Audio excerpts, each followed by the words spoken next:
Welcome to the Bridge the Gap podcast. Here's your host, Dustin Udke. What's up, everyone? Welcome to another episode of Bridge the Gap. We got a great episode for you tonight. We're going to be talking how to make trades in your fantasy football. We're at that time of year where you're looking to maybe add that last piece for the championship run. Maybe you realize that you're out of it. You took our advice from a couple of weeks ago on when to rebuild, when not to, and you realize that maybe this isn't your year and you're looking towards next year. So we're going to talk how to make your trades. We already talked about when. Now we're going to talk about how to do that. And I've got someone great to bring on with you. The one, the only, you know him, Mr. Hoove, HooveTube on Twitter machine. He is from Optimus Fantasy and Club Fantasy. Hoove, how's it going tonight? Heyo, what is up, my Wisconsinite friend? Oh, it's so great to be back, be with you. We've made such great art whenever we get in front of a screen together. So let's break down the trades. Let's do it because, oh man, last time we got together, we talked about Tony Pollard, Tyjae Spears. You were right about that one. I just wanted to come on, Thank you. So you were right, but oh man, I was also right about Bucky Irvin and Rashad White. I told you wouldn't be able to trade Bucky Irvin. You wouldn't be able to trade Rashad White to get Bucky Irvin. I don't know if we're there yet, but I think we're pretty close. I did pick up a share of Bucky Irving in a league that I needed a running back based off your recommendation. So there you go. Yes, we're moving towards a Bucky Irving hype train over here as well. I like it. So before we get started, tell everybody where they can find you, what you got going on this year. All right. Well, I actually just announced it I just got off a trade block before I jumped on here and I wanted to share it. So I'll share it here as well. I work at Optimus Fantasy and Club Fantasy, FFL.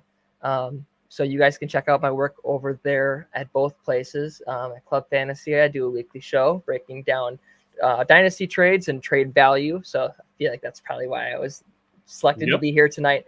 And then as well as that, I do a weekly series over at Optimus Fantasy breaking down my favorite bets of the week. And I thought, what's the best way that I can put these bets to good use? And with the hurricane affecting the South right now, I thought, let's put $5 towards a parlay towards these bets, and whatever money is gained off of that, I'm going to donate the entirety towards hurricane relief.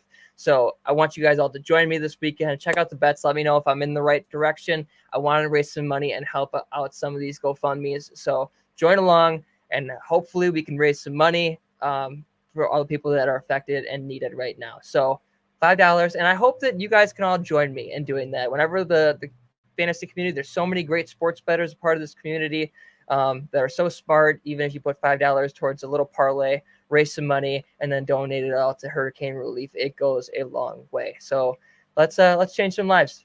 So I think that's awesome. I think that's an awesome way of doing it, right? Like you are still doing your sports betting, content for people, but you're saying, hey, if he's hit, I'm going to donate money. And I think we do have some great people out there. If you're watching this, maybe, follow us on Twitter and then, tag them in a quote tweet. Be like, hey, whoever it is that you like that does prop betting stuff, say, hey, why don't you try this out? Maybe we can raise some money in the fantasy community this week for Hurricane. Hurricane Helene is hitting. Hurricane Helene just hit. Now we have another one coming that's hitting Florida pretty hard, I think today, tomorrow. So hope prayers and good vibes up to everybody in the pathway of that. Hope everybody stays safe. I know we've got a couple of the fantasy community down there in that area, so hope everybody stays safe. If you're listening, we're thinking of you guys. We're doing what we can to help you guys out, raise money. I think that's awesome, Hoove. I was on my mind all day today, and it was hard because I was thinking, I'm excited for the show, but I really want to raise money. So I was really close, but I was excited about both for sure. But we're here. Yeah, now. I mean, I think that's great. I think using your platform to get that out there, I think is a great way of doing it. So props to you, man. And for those who don't know, me and Hoove live like half an hour from each other. Hoove's girlfriend and I share a birthday, which is coming up on Sunday. So happy birthday to Heidi. So make sure you can tell her happy birthday for me. I will. And we had a great time. We got to drive back from the expo this year together. Last minute kind of deal. Oh yeah, it was great. It's been a great time connecting with Hoove through fantasy football, and we talk about this a lot on the show. That fantasy football should be fun, and part of the fun is building community. And I think I've been able to do that with Hoove, so it's great to have you on finally. Absolutely, I'm excited. I mean, like our friendship, I'm a lot different on camera sometimes than I am in person. And Dustin's gotten to see that when we hang out, is that I'm very social on camera. And then when I'm in person, sometimes I get a little antisocial and I get into my bubble. And so like going to the Chicago draft, Scott Fishbowl draft, Cool. and like meeting him for the first time, and then us like Packers finally meeting game. face to face, and then going to the Packer game and like having that one-on-one time and really getting to know him, and obviously spending 8 hours on the way back. You really get to know someone. So we had a great time, and Heidi and I are actually going to the Dells this weekend to celebrate her birthday. Oh, So very happy nice. early birthday! Yeah, Thank we're you. gonna go celebrate. Make sure you tell Heidi happy birthday for me. I will, for sure. And now, for those who don't know, all these drops that I play on the show, who've helped make, you pretty much made all of them. I gave him some, but he made them all. So who we start every episode off of this show with a game. What exactly is the game? Well, it is not a quiz or a trivia contest, nor is it a test of brute strength or athleticism. At its core, it's just a children's game, and I would wager that some of you here this evening have played Would You Rather? So classic Would You Rather who, but we're talking trades, and unfortunately in the NFL today, since we have the salary cap, sometimes our favorite players get traded. So the Would You Rather is, would you rather have your favorite two players, whoever those currently are in the NFL, your favorite two players wind up on your rival team? So you're a 49ers fan, so is your biggest rival Rams, Seahawks, Cardinals, I don't know who's your biggest rival team to you. Is it the Packers because you live in Packer country? No, I think I think I'm at the point where it's the Eagles. The 49ers Eagles rivalry. It's started to build the last few seasons, and as my dad being a Chiefs fan, I've grown up with him talking about his rivalries, and obviously we don't like the Rams, we don't like the Seahawks, but even being from Wisconsin, feeling the rivalry of the Bears Packers, I haven't felt a rivalry like that until it came down to the Eagles, and we deserve to be in that Super Bowl. If we didn't get hurt, we would have been there. I believe that, and we proved it the next year. So it's a rivalry for sure, and they have a great team, and it's probably going to be a rivalry for a few years to come. So, but I hope that we can be on the good side of it. So the Would You Rather is, would you rather your favorite two NFL players get traded to the Eagles and win a Super Bowl with the Eagles, or your favorite team, the 49ers, wins a Super Bowl but they acquire maybe your least favorite player in the league? So whether that's a Deshaun Watson, whether that's whoever it is, whether maybe they get Nick Sirianni, you don't like him as a coach. So your favorite team wins, but it's with players that you don't like, or it's players you like on a team you don't winning the Super Bowl. Which would you rather have? I'll take a Super Bowl at any cost at this point. As a 49ers fan, my dad's beaten me in 2 Super Bowls with him being a Chiefs fan, and it's hard. It's been so hard, and I've been a fan even before when we went against the Ravens as well, and I had to watch Beyonce literally have such a bomb performance that the lights go out at halftime. So I think Beyonce screwed us out of a Super Bowl as well. So I'm a little bitter. I'll take a Super Bowl at any cost. So it doesn't matter who my least favorite player is. I'll take them if it helps. At one point, Richard Sherman was probably my least favorite player, and he did come to the Niners. So, and I earned a lot of respect from him. I think I agree with you. As a Bills fan, I would love just a Super Bowl for the Bills. I don't care who it's with. Like, get Deshaun Watson, get Ezekiel Elliott, get Tyreek Hill, all the players I don't particularly care for. Get them all on the team. Like, I don't care. I want my team to win. Yes, there's players that I root for. Like, I love Zay Flowers and Tank Dell and CJ Stroud, and I would love for those guys to win Super Bowls, and I'll be happy for them, but I want my team. My team matters more than players at the end of the day, because it's not a one-on-one sport. It's a team sport. So even if they have the quarterback I don't like and a coach I don't like and the receiver I don't like, and there's still more players. There's the defensive players. There's the offensive linemen. There's going to be someone on the team that I'm going to like. So I take the team win every time. Absolutely. I want to say that we won a Super Bowl before the Cowboys in the Quest to Six. Yeah. So yeah. I want that. And I want Kyle to finally have a Super Bowl to shut the haters up. Like, I'm craving it so bad, but it's a tough ask to do. It is tough. And it's tough in this day and age with the schedule these players are on. We've seen injuries this year, especially rack up. The salary cap causes teams to have shorter windows for Super Bowl berths. trades and free agency have caused a lot of things. If we're never going to see a dynasty like we saw with the Bills. I think the Chiefs are the closest thing, but right, Tyreek Hill was gone. They had a revamped offensive line. It's pretty much just been Mahomes and Kelsey for the bulk of that. I mean, a few other guys, Creed Humphrey and whatnot, offensive linemen, but it's hard to keep a solid core of, if you're talking 22 starters, between offensive defense, to keep a good number of those people together year in and year out just because of cap and injuries. So, but let's talk fantasy trades. So in general, how do you go about making a fantasy trade? What's your starting point when you're like, hey, I think I need to make a trade? Or should you make a trade? What's your starting point for that?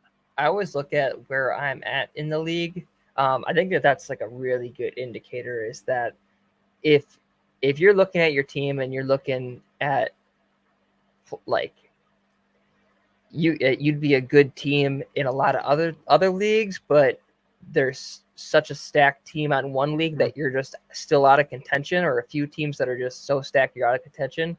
You kind of have to view that, or am I really low at a certain position? Or are there certain other teams that are really low at certain positions? I'm the guy that will be up till 2 a.m. You get a notification from Sleeper, and it's who's sending a 12-team trade. That's me. I'm that guy. It's like I always find a need for teams in my league. Sometimes my league mates, they don't feel the same way. It's like that there's a desperate need for a backup quarterback. Mm-hmm.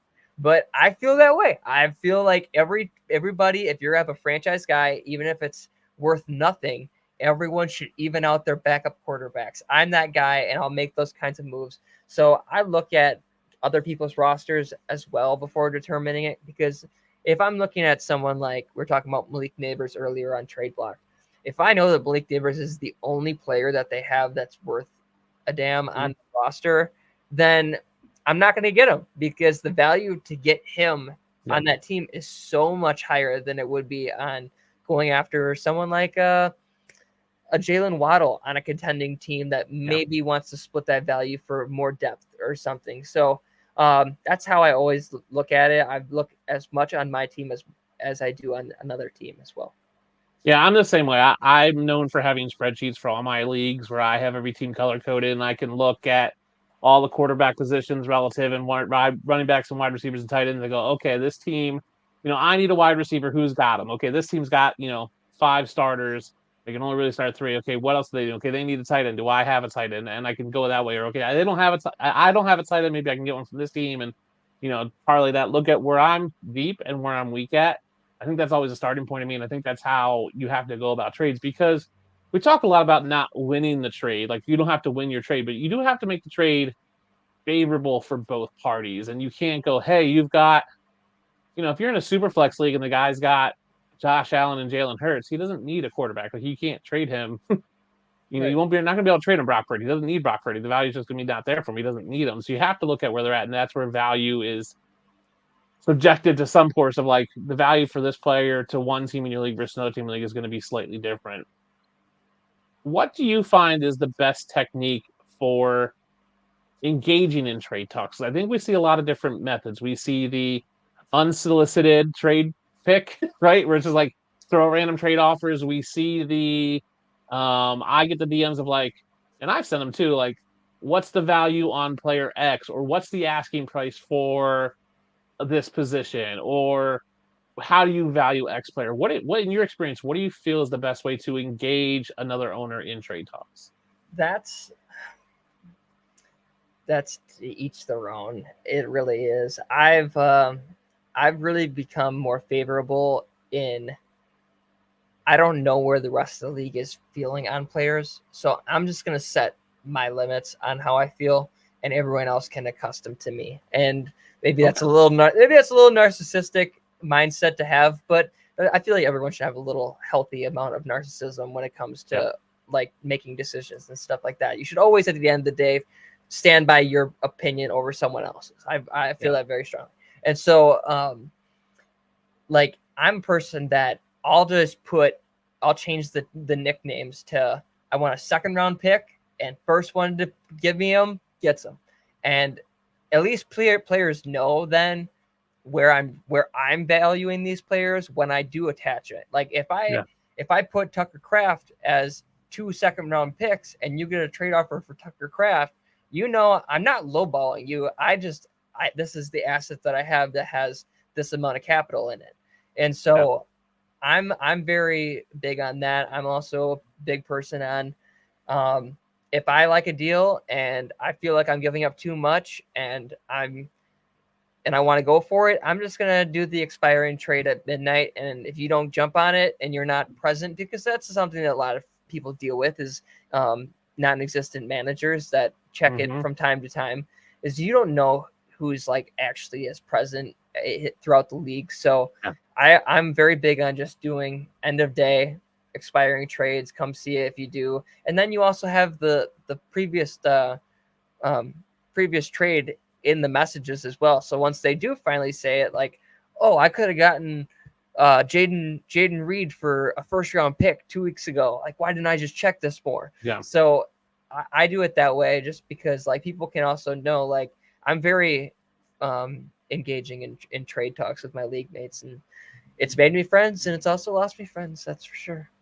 Yeah, I think changing the nicknames, and you can do that on Sleeper, and I think you can do it on a couple other platforms, is a great way of setting the value for your players. Because I think, every trade platform has their trade block where you can just like, hey, this guy's available.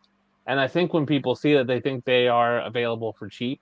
But I think changing the nickname of Tuckcraft is worth 2 second-round picks. And then a lot of really need to go, okay, that's what who's valuing. Do I agree, disagree? Because I may go in and go, I think he's worth a first and a second. Oh, that's cheap for me. Or I might go, I don't think Tuckcraft's worth 2 firsts. I think he's worth one second or whatever it is. At least you have a baseline. I think that's where a lot of leagues that don't trade, I think that's the biggest issue right now, is there's no baseline of value for players. Because what you evaluate a player as, what I evaluate a player at, is unknown to everyone. So I may say this player is worth a first. You're saying he's worth 2 seconds. Is that equal? Is it not? Someone else may be like, he's worth a third. It brings up the topic of trade calculators. And what are your thoughts on trade calculators and how to utilize them? Because I think people look at them for a relative value. But do you find trade calculators to be helpful or hurtful in trade negotiations? I think that they are helpful in determining like rankings and where things might lie, but they're not a hard indicator. Like if someone sends me a keep trade cut, we'll use KTC because that's what most people know. Is it great? No. But is it helpful? Sure, it's very helpful at times. Yeah. So if someone sends me a KTC trade and like it's even, I'll be like, okay, that's kind of where things are lying, but I might feel differently. Like this is something that trade calculators, I don't think that they really factor in as much, is that they factor in second round picks so highly that they almost factor in the idea of drafting a player like that around that cost. Is like, I'm a person, I use Brian Robinson as an example because like he was the best example last year. Is if you wanted to trade for Brian Robinson off my team, I drafted him as a second round pick. I think that he probably was in most eyes worth a second round pick. But if you want to get Brian Robinson from me, I want 2 opportunities to get the same player like Brian Robinson.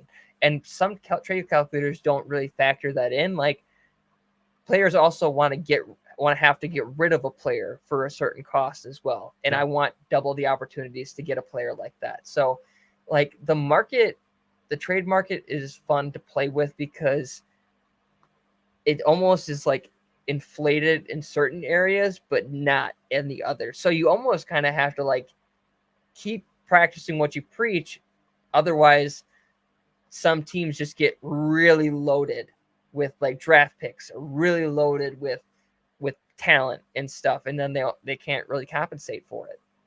Yeah. My thought is I think trade calculators, like you said, are a good tool, but they're not a rule. We have one at Dynasty Pros. If we want a trade calculator, let us know. We have a trade calculator that has IDP and Devi in it, so you can factor all those things if you play in those leagues. I look at it just like we look at analysts and their sit-start recommendations. At best, any analyst, and we all know this, at best, any analyst is 70% of the time, right, on sit-starts, right?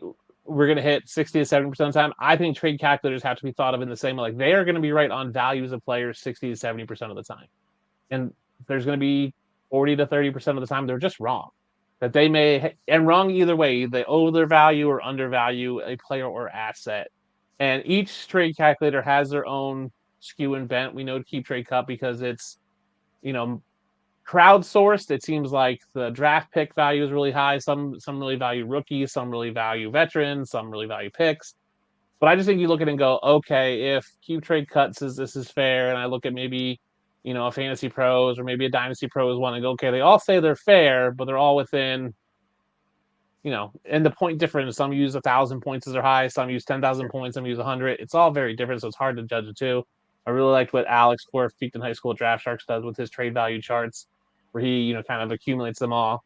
I look at it and go, okay, if this is where the value is, the market value is, based on these trade calculators, I'm going to go 60% of that is what I think the value actually is on both sides, because I think they're going to be wrong 60. They're going to be only right 60 to 70% of the time, because that's just the nature of fantasy football. Is we're just never going to be fully right. If something was fully right all the time, fantasy football wouldn't be fun.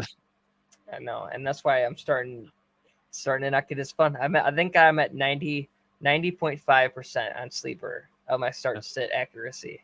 So I'm starting the right guys, and I'm winning. It's not a competition anymore. I'm just kidding.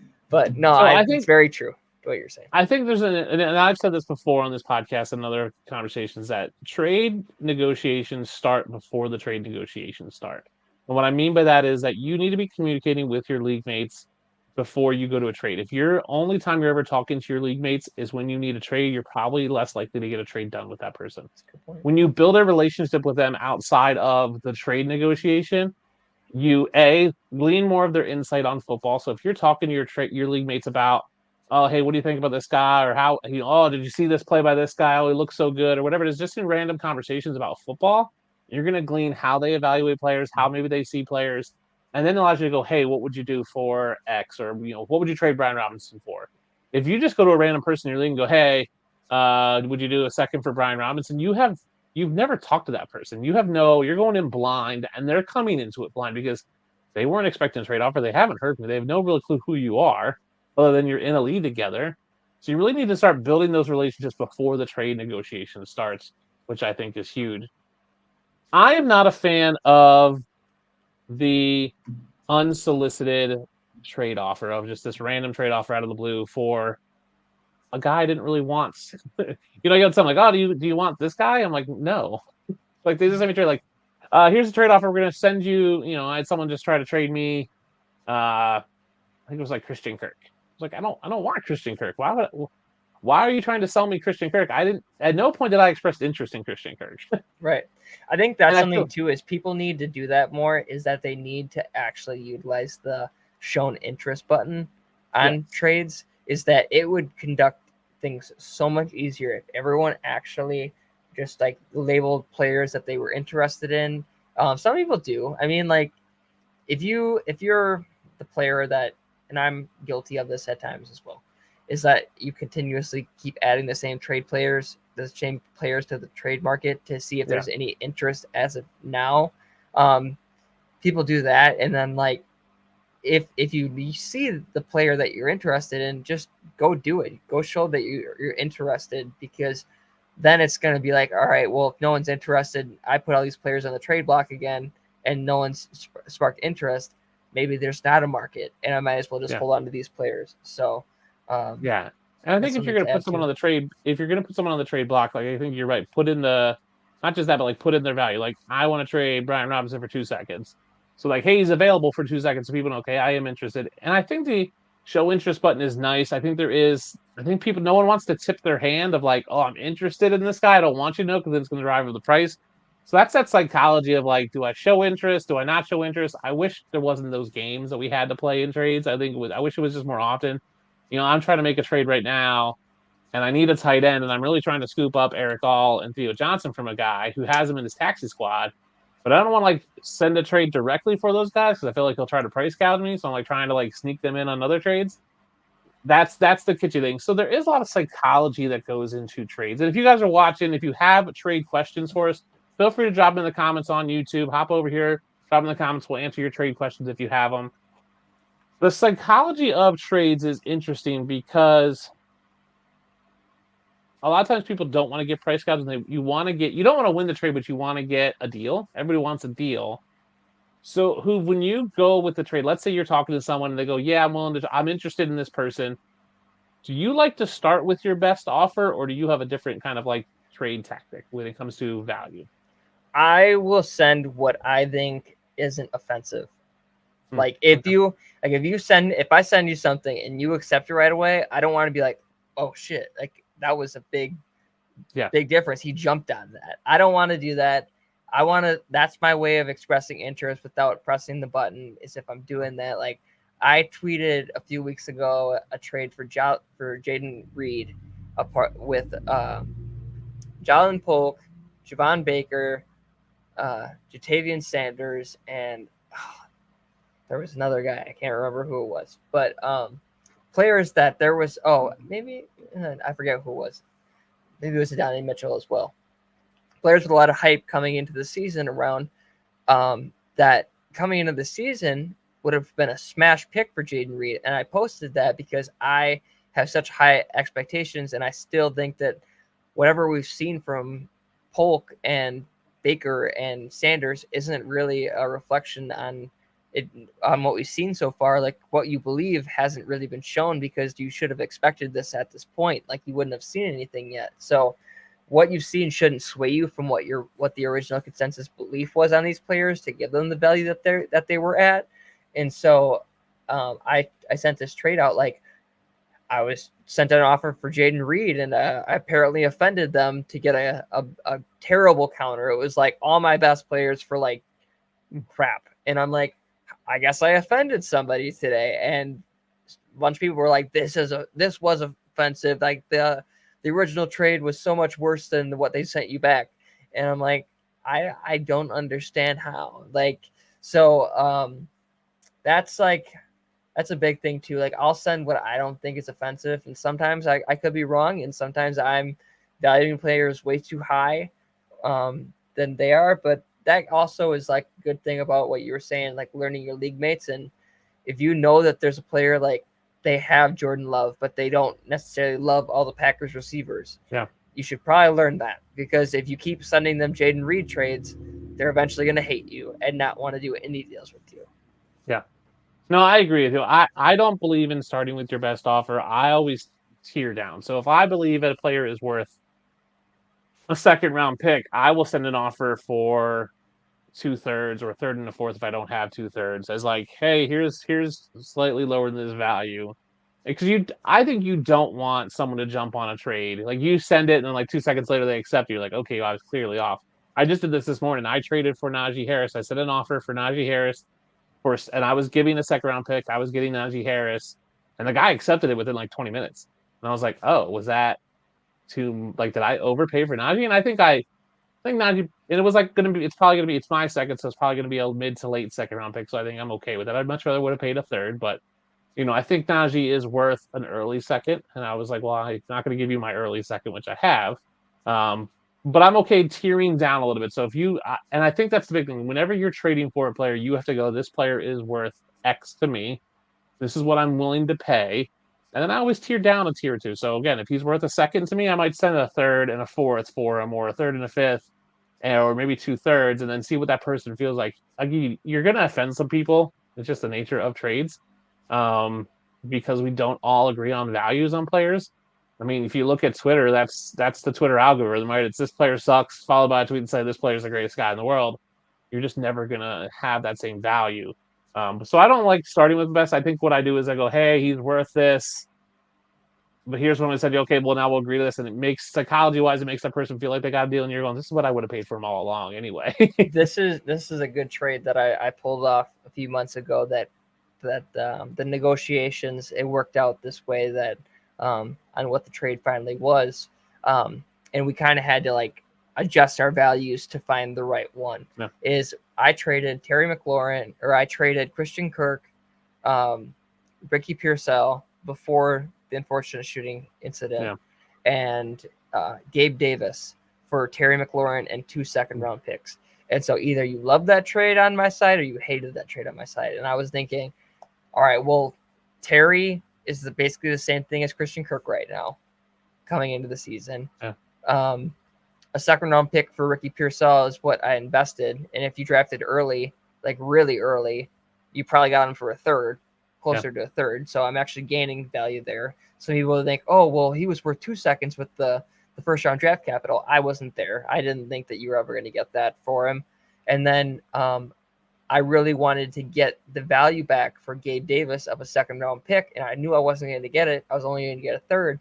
But I was like, how about I drop the difference between the second round pick between Ricky Pearsall, or like the extra third it would be for Ricky Pearsall of getting Gabe Davis to that extra second. And they said yes. And so that's how the trade ended up going through. I still feel good about that trade because I got Terry, who's, had games where he's showing the talent, but not really living up to what we all hoped he could be.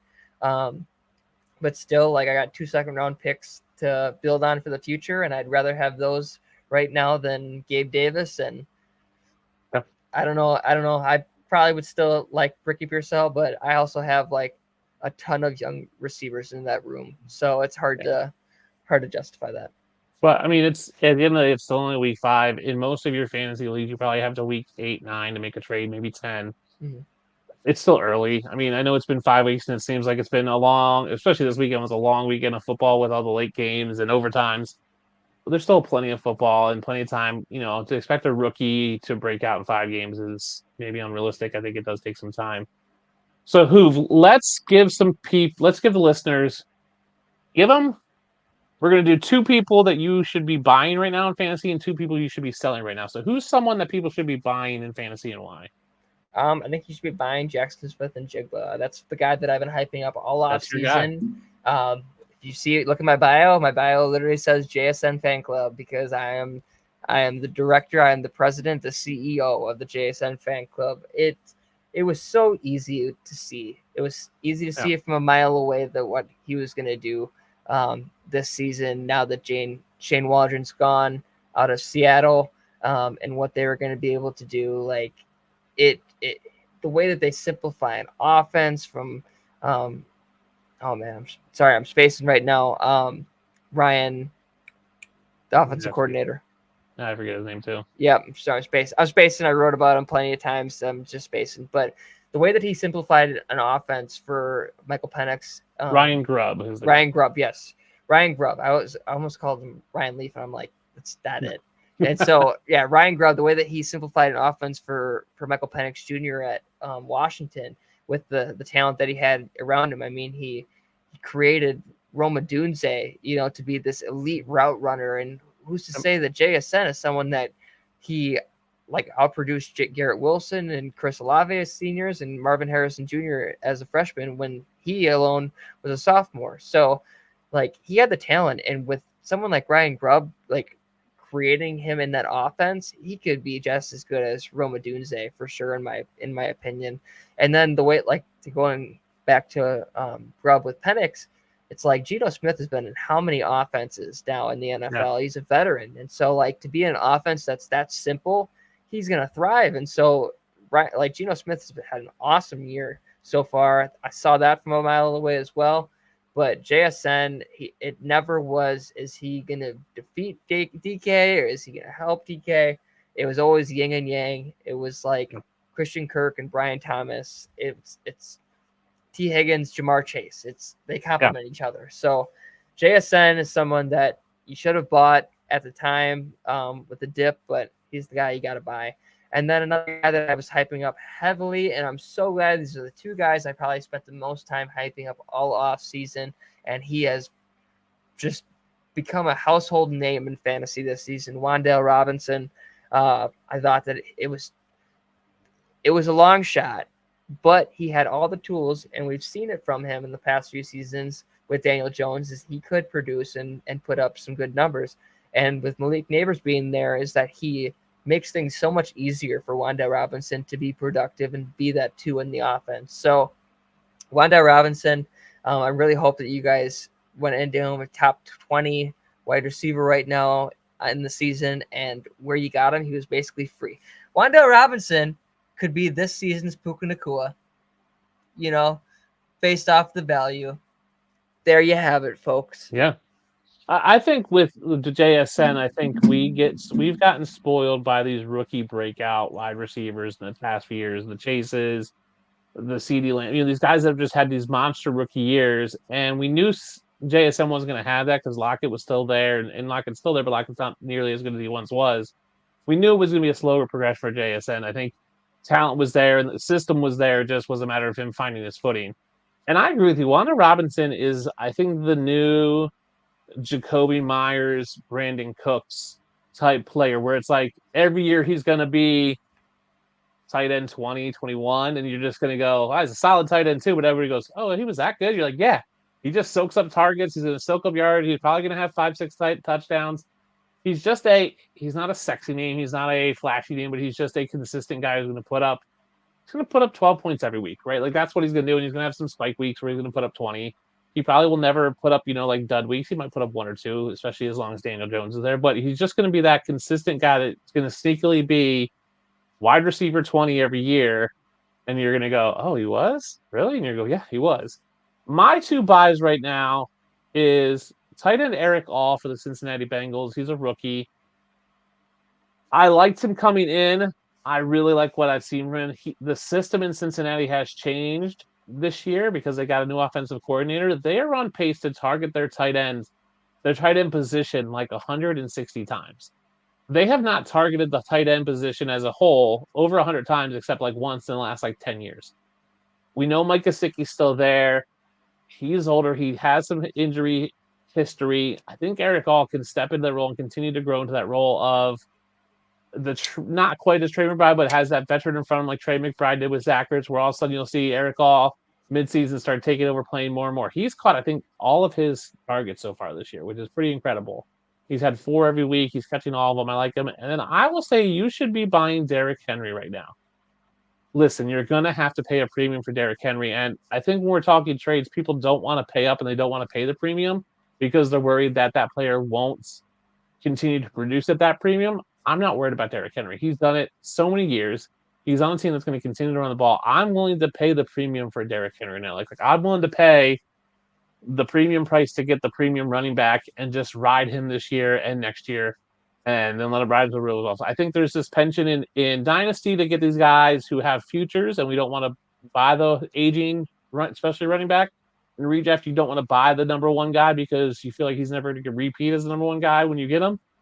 Don't worry about Derrick Henry. Buy him right now. Like just buy him and then enjoy having the number 1 running back who's going to be the number 1 running back the rest of the season and be okay with that. Like ride it with a guy who's gotten double-digit tight ends every year. Like just pay up and get them and be happy. Yeah, I'm with you on actually both of these. I haven't talked about Eric Hall very much this offseason or very much this season, but to your argument, the price is basically free. I mean, you could offer a 3rd-round pick for Eric Hall probably, and a lot of people would be feeling like they'd be getting a great deal for Eric Hall, just to get a depth piece, in their opinion, off their roster, and getting some draft capital back for him. So I think that's a great buy. The Bengals have been waiting for a tight end for years. I mean, you thought that Brock Bowers was going to be the guy that they went after. You thought that Dalton Kincaid was going to be the guy that they went after, and yet they're still without a guy. So maybe they do go the Trey McBride route, and maybe Eric All is the answer. I'm not necessarily there, but for the price, why not take a shot at it? I'm the guy that's was going after Greg Dulcich at the time, was going after hypes up Jadavian Sanders, hypes up Dallin Holker. So I'm looking for guys like this. So I'm not opposed to it. And with Derrick Henry, I was talking about it actually earlier on Trade Block. We were talking about Tyreek Hill. That there's some veteran players that they're so highly productive in their veteran years that you get worried about buying into these players. Because you don't know when the drop off is going to be. And even someone like Tyreek Hill right now without a quarterback, you're seeing how low that production can really drop. And so Derrick Henry is someone that you got to ride him till the wheels fall off. And I'm not really worried about it because Derrick Henry is going to put up great numbers. He's in a great offense. And if he's going to be in a bad offense, he'll probably just retire. So I'm not really worried about it. I think that what we get out of Derrick Henry is going to either help you win a championship and worth that draft capital to go over. Because if you're really going to buy Derrick Henry, let's say there's a team out there that actually has Derrick Henry that's not contending, they probably will sell it to you at the price that you're expecting, like 2 second-round picks. No one really thinks they're going to get a first-round pick for Derrick Henry right now. Yeah. They probably know that. And if they're a contending team with Derrick Henry, they're probably contending because they have Derrick Henry. So they're probably not going to trade him for the price that you want. So they're probably in the mindset of ride him till the wheels fall off. And if you can get him from a contending team, you probably can get him at a good price. So I'm with you. So who are 2 people you're selling right now in fantasy football? Let me look at all the people that I currently have and I'm pissed off at. And let's see who are some names that come to mind. I'll give you one of mine. I'll give you my spicy one off the top. And I think you should be selling Josh Allen right now. Listen, Josh Allen is a very good quarterback, and he is a top 3 quarterback for fantasy. But currently, he is at his max production-wise. So sell him at max price. Worst case scenario, he continues to do this. Well, you didn't lose anything then, right? Because if you sell him for max value, you didn't lose anything because you can get max value back. Most likely case scenario is that he starts to regress, maybe has some turnovers because he hasn't had many. He's thrown any interceptions, had a fumble or 2. Maybe he stops running the ball as much. Maybe they, go back to early in the season where he's throwing the ball less. I just see a higher probability that Josh Allen starts to come down a little bit from his maximum production that he's producing right now. If you could trade him for like a Dak Prescott who's putting very similar numbers, plus a pick, plus maybe a running back, I'm willing to sell Josh Allen at the pinnacle. We just talked about Derrick Henry buying him at the high price because he's going to continue. I don't think Josh Allen can continue being a top 3 quarterback week in and week out the rest of the season. And even if he does, you still got the premium price from his price isn't going to go higher than what it is right now. I need to find that take. I know I said this. I said this because I was so hyped about Caleb Williams, and I don't know what platform. I'm going to find this because now I'm determined. I said this exact take, and I swear I thought it was you that I talked to about it. So I must have been wrong because I said that this is the time that if someone would have said a few years ago that I used the Cam Newton example with Josh Allen, if someone said in 2017 that you should sell Cam Newton for 3 first-round picks, and one of those picks ended up being from Wyoming quarterback, now Buffalo Bills quarterback Josh Allen, you would have won that deal in a landslide. Yeah. But at the time, people would have been like, "You're trading Cam Newton for 3 first-round picks? Like, are you crazy? You should be getting more from that." Running quarterbacks like this, they have a drop-off. And I traded Lamar Jackson for Dak Prescott and like 4 or 5 second-round picks, late second-round picks. And I'm like, I'll take Dak Prescott all day because he puts up the same numbers. He doesn't have the bad weeks that Lamar has. So I'll take Dak and a bunch of second-round picks and add depth to my team. So I've said that about Josh Allen months ago, and I said that he's like the prime candidate that you should sell right now as QB1 and go get a guy like Caleb Williams and 2 first-round picks on top of it and really build a dynasty for the long haul. So I'm completely with you, and I'm gonna find that take. I'm gonna find it. I know I said it, and it might be on Club Fantasy itself. Because here's the thing: if you look at Josh Allen, he's put up in my base scoring league, it's 110 fantasy points. Dak Prescott has put up 103. So you're telling me a point or 2 a week that I'm missing, and I can get Dak plus. Like I can get Dak in a second and maybe get a flex-worthy wide receiver or tight end. Or maybe I get 2 seconds and I can build for the future. I'm taking that all day. Like the difference in age is not that much. I mean, Dak is 31, but he's got a few more years. I'm worried about Josh Allen. I've always said that I'm worried about Josh Allen's injury risk. He's already got a hand injury. Like, is he going to be QB1 like he was last year, or QB2 or QB1 or QB1? He's QB6 right now. I found it, and it was you. It was when on Optimus 525, May 25th, we were talking about this a little bit, and I put Caleb as my 3rd dynasty quarterback over Josh Allen, and that was when I was pushing it out back then. There's a few posts on here that says posts from an account that no longer exists. So obviously we were talking with someone that didn't have the greatest of takes that day, but no. I you and I low key were on the right page because. But even we if should you trade say Josh Allen is QB3 and you can trade him for QB3 prices, I'm okay with that because you're never going to lose. It's not like QB, he's going to go false and be QB1. Like 1, 2, and 3 are going to be the same price no matter what you're selling for. So even if he is QB3 right now currently he's QB6, even if you trade him for QB1 prices, he can't go higher than QB1. So you're always going to have that. So for I'm sure. selling Josh Allen, get the premium for him, reorganize your roster, get some depth. Who's someone you're selling in fantasy? Oh man, that's such a good one. Like, thank you for reminding me about that because that's beautiful. I wrote an article all about Keenan Allen this offseason. It seems pretty easy to be selling Keenan Allen, but I actually will go one step further, and I am very, very worried about Anthony Richardson right now. I loved Anthony Richardson coming in the draft. I thought the world of him. I thought that if all the things clicked, that there was no way that this guy could go wrong if everything, if the athleticism turned into pure quarterback talent. And he got drafted in the first he would have been a first round athlete, but he wasn't a first round quarterback. And you're seeing the flaws early on. And I'm starting to worry that if this becomes an issue once again next season, who's to stop the Colts from going all in on Arch Manning in 2026? Yeah. That's my big thing that just keeps going through my mind. I love Anthony Richardson. I don't want it to be a thing, but I think that this might be an opportunity to trade him at the highest of prices and possibly go after someone. Trade Anthony Richardson for Baker Mayfield and another draft pick right now. Baker Mayfield is quietly a top 12 quarterback, or even go after Brock Purdy and get consistency at the quarterback position and a draft pick as well for Anthony Richardson. So that's a name that I would throw out there to trade right away. And then I'm not a Chris Olave guy. Not a Kyle Pitts guy. I'm not a Drake London guy. So those are 3 names that I would be trading away. And frankly, I think I'm at the point I'm ready to trade Bijan as well. Oh, that's spicy. It's tough because I thought that there was going to be a running back that just would withstand the test of time, to be the new Christian McCaffrey.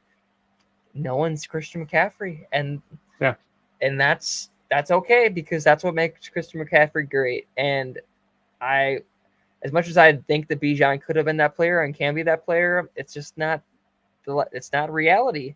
And so that's why going into this year, I still had Christian McCaffrey as my RB1 over players like Bijan and Brees. And even with the age, it's like no one's doing what he's doing. And Bijan is a alluring pick that, with the running back market the way it is, I think I'm just going to sell high with all the draft capital and try to build my team with as much depth. I mean, even someone like Braylon Allen, that was a high-end third-round pick this year, is putting up good fantasy numbers in zero RB format. So I think I'm all in on the zero RB format at this point in trading players like Bijan. I'll give you my last sell, and it's a spicy one, especially where we are living, and I'm selling Tucker Kraft. Listen, He's done great the past 2 weeks, but who didn't play this week for the Packers? Romeo Doubs or Christian Watson. Who didn't play last week for them? Christian Watson played like 12 snaps. Weeks 1, 2, and 3, Tucker Kraft was non-existent when all those receivers were playing. So when the Packers have their full receiving core, I worry that Tucker Kraft isn't going to see the volume that we've seen. We saw in week 1, his routes run, I think, was 40 or 30. He played on 40 passes and ran 30 routes, which is pretty good to what he was doing weekly. Week 2 was 15, 13, 12 receiving routes. Week 3, he ran 14. Then all of a sudden, week 4, Christian Watson gets hurt, and he bumps up to 48. Week 5, no Watson, no Doubs. He's running 23 routes. Like, it just seems like his numbers are high because there's less volume out there for the receivers. I don't know what's going to happen with Romeo Doubs, and we'll talk about him probably in a little bit. But I just wonder if the Packers get healthy and Christian Watson, Jaden Reed, Dontavian Wicks, and or Romeo Doubs is out there. What does that leave for Tucker Kraft? I still think Luke Musgrave is going to be worked in. I just don't know if the volume is going to be there. He's not going to be this dynamic tight end, and I think you can get premium tight end. He's in that conversation of like, not quite Laporta McBride, but he's up there right now with the Kittles and Pitts, and because he's done 2 weeks and the tight end landscape is woefully horrible this year, that I think you can get a premium for him. So I'm okay selling Tucker Kraft. As someone that, like I've mentioned earlier, I'm always looking for the deep tight end, and Tucker Kraft is someone that I've recently hit on because I love Tucker Kraft. I thought that he was more talented than Luke Musgrave. I'm on record saying it, and I thought that coming out of the draft as well. And I was surprised that they put that much draft capital in both guys, but I really like Tucker Kraft. I thought that he was going to really be able to see the field in Matt LaFleur's system. And so I agree to what you're saying is that he almost should be a buy, or he almost should be a sell, because not even just because of the numbers of the volume alone once all the players are healthy, but we're still in a tight end market crash right now. And like, he is in a high end offensive system. So people are going to want to buy into that anyway. So people are going to buy the hype. And I think that that's a great pick. There's probably a few other names, like same thing with the running backs. How can you really like want to invest in a high end tight end, or even like commit to a high end tight end when you can go after a Hunter Henry right now, or a Zach Ertz, or like these guys that you'd expect to not be fantasy relevant, but they're top 10 in their top 10. Yeah. So that's what I think. I think if you can sell high on Tucker Kraft with all the buzz he has over these 2 weeks, because if he has a down week this week, the price that you can get here is just going to drop considerably. Bingo. So I'm willing to sell him. And even if you're happy that you had him for 2 weeks and he probably won you 2 weeks, I think that's great. Like, sell high, like move on. And you could sell Tucker Kraft for a Hunter Henry, a Zach Ertz, and something else and be okay. And I think you're getting value. So, all right, Hoove, we got one more segment. What I want you to do is hit me with your best shot on 3 NFL trades that hit me with your best shot. So hit me with 3 real-life NFL trades that you think should happen, and I'll tell you which one of your 3 that I want to have happen. This is a good one. Well, the first one you are the trade master. You are always theorizing fun trades. This is the one that's really been on my mind, and we talked about Romeo Doubs for a second, so I will mention it as well. Hypothetically, let's say Romeo Doubs went to college at Nevada, and let's throw out the possibility of a double homecoming. Romeo Doubs and a 3rd-round draft pick to the Raiders for Davante Adams, coming home to Green Bay, trying things out with Jordan Love, and chasing a Super Bowl, being the true wide receiver 1 in that system. Jaden Reed can be the 2, and then Wicks can be the 3. And a reunion with Josh Jacobs as well with his time at the Raiders. All right, I like that. What else you got for me? As much as I want to throw it out there, it's not likely. But Aaron Rodgers for Antonio Pierce. Let's just get Bill Belichick as an interim head coach in Las Vegas and do the whole damn thing. I'm just kidding. Let's I don't think you've ever seen a player for a coach trade. That'd be crazy. Yeah, it'd be a GM for a coach at this point. Let's do a T. Higgins trade. I feel like that one's appropriate. T. Higgins maybe to the Raiders. Let's go T. Higgins to Las Vegas. Davante Adams to the Saints, and a 2nd and a 5th to the Bengals. I don't mind that. All right, you got a 3rd one for me? Let's do. All right. Give me a position. How about a running back trade? A running back trade. So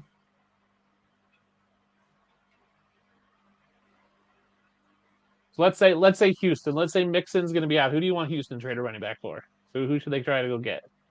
Khalil Herbert. Oh, okay. Khalil Herbert for a 5th-round pick.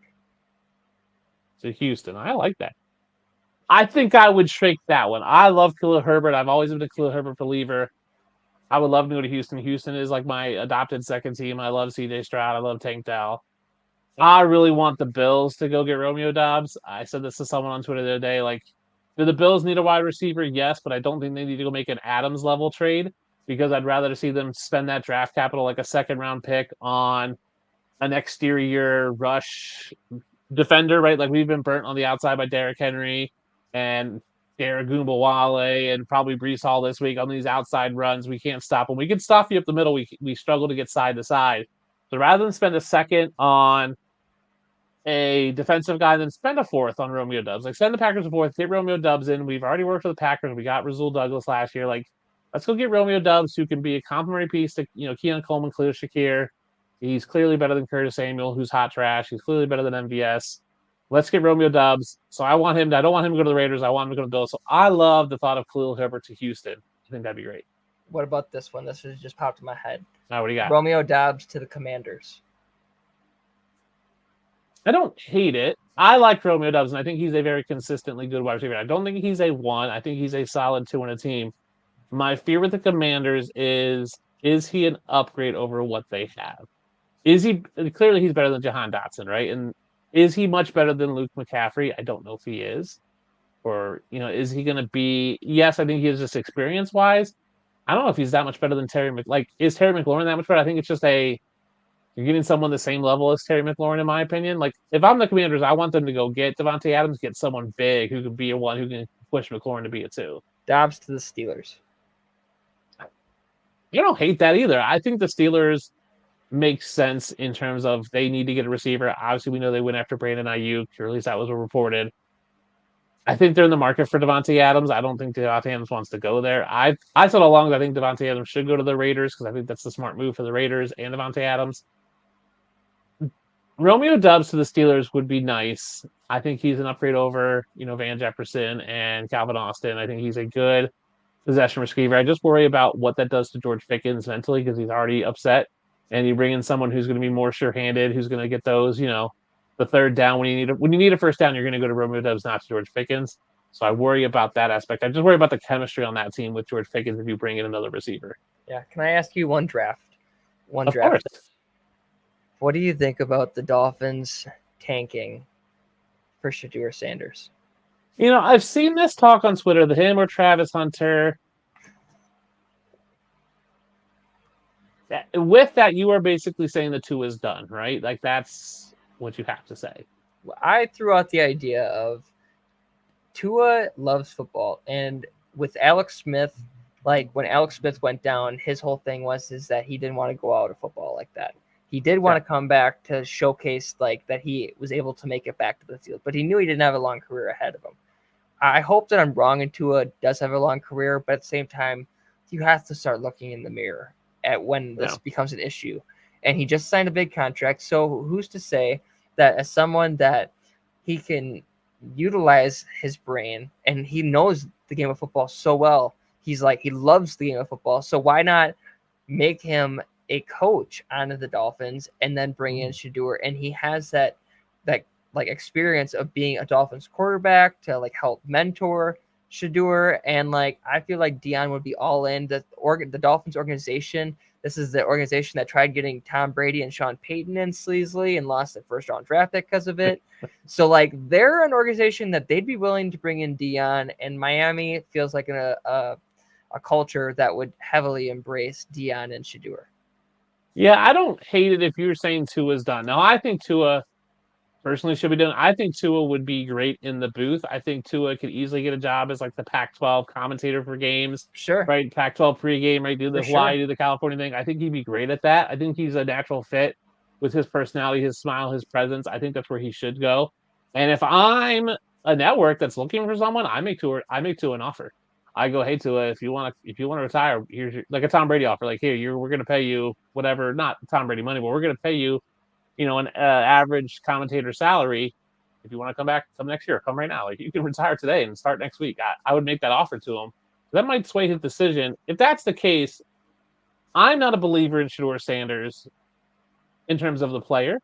I think he's athletically gifted. I don't think he's necessarily a great player. I also that is just going to be a media nightmare with Dion because they're going to try to orchestrate where he goes. It's going to be what we saw from Caleb and Marvin Harrison and Jaden Daniels this draft class. It's going to be that times 10, all combined into one. Him and Travis Hunter. I think the way Dion's trying to orchestrate that, I don't know if I want to deal with that. Now, as a Bill friends, yeah, Dolphins, take it on because I want your team to suck. So you go ahead, Dolphins. You go get Shador, you tank, go get Shador, mess up your franchise for the next 10 years, because you're going to have to give him 5 years because Dion's not going to let you give him anything less. Go for it. I just don't know if I would do it for anything. But I think there's a valid concern I think there's a valid reasoning behind the Dolphins tanking for a quarterback. I just don't know if I would do it for Shador. I think you're wrong. I think he's going to be better than what you think. Do you think Mike McDaniel is the right coach for a guy like Shador? Yes. The way Mike McDaniels talks about football is he is very much like, how can I get 1% extra or find these like micro edges, micro beneficiaries on different plays and different schemes. I think he would utilize the athleticism. Sure. I think what we've seen with McDaniels is he goes, give me the athletes and I will utilize their athleticism. But I don't think I think that's great in essence, and it does really well until it gets down to like crunch time of football when it's like, hey, we need to make football plays. It's like, well, I've got these athletes. I don't have football players. He's got athletes. Right. And I think we've seen that with, I think he's like, hey, we can run these like weird reverse sweeps and, breaking plays and get, Tyreek or Jalen Waddle open, or we can break these big holes for, for Devin a Chain or Mostert or whoever. But when it's like, hey, it's third and 1 and we need to do a tush push, do you have the football players that can do that? I just don't know if they do. I think he's a good coach. I think he's a better offensive coordinator, personally, just because of the way he talks. I think he could utilize the skill set that Shador has. I think I'd rather see him with Travis Hunter because Travis Hunter has a little more versatility in his game. I still think it's a circus, but you don't get as much of a circus because I think once they go into the draft, I think Dion's going to be full on Shador and Travis Hunter's just going to be, okay, you're going to go here. See you later, man. I got to deal with my son. So I think Mike McDaniels is a good coach. I think he's a better coach for Shador than someone like Mike Tomlin or Sean McDermott or Nick Sirianni. I think someone who can be creative with him will be important for sure. He's going to have to go to a coach that understands his unique skill set and can utilize that skill set well. I think Mike McDaniels can do that. I don't think he's the best coach for it. I think I would love to see him in a Shanahan and McVay system, which McDaniels kind of runs, but I'd rather see him with the creators of those systems, not the imitators of those systems. Yeah, no, I preach. I said that about Robert Saleh, and that's what ultimately that's why he's not in New York anymore. So, and that's why he got fired. So, well, Hoove, thanks so much for coming on, talking how to make trades in fantasy football. Before we get out of here, tell everybody one more time where they can find you and what you got going on. All right. Well, you guys can go ahead and find me at HoopTube on X. I got plenty of content coming at you, all different various types, on air, written, whatever you want, it's there. And you can find it at Club Fantasy FFL. On Tuesdays, I have a show called Trade Block that I'm a co-host of, as well with Dustin and Joel. Not me, other Dustin. Other Dustin. Yeah, we got a great crew over there, and we got plenty of shows throughout the week that you guys can check out at Club Fantasy and at Optimus Fantasy. We got plenty of content over there as well throughout the week. And on Saturdays, most likely on Saturdays, it's towards the end of the week that most likely you can expect it. But I got plenty of bets coming at you. And like I said earlier in the episode, it's going to be going towards a great cause if we can hopefully hit, and we can raise some money towards some hurricane relief and help out some families. And I hope you all join me. So you guys can check me out there. Because it's your boy Hoove. Yeah, thank you, Hoove. And I think that's great that you're willing to raise some money with your prop bets. So we'll be checking those out. We'll make sure we retweet them out. If you guys like this video, please hit that like and subscribe. Drop a comment. It really helps us grow as a YouTube channel. We enjoy bringing these conversations for you too.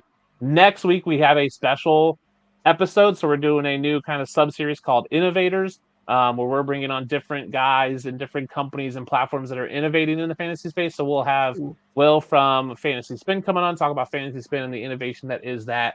We'll be doing those once every 6-7 weeks or so.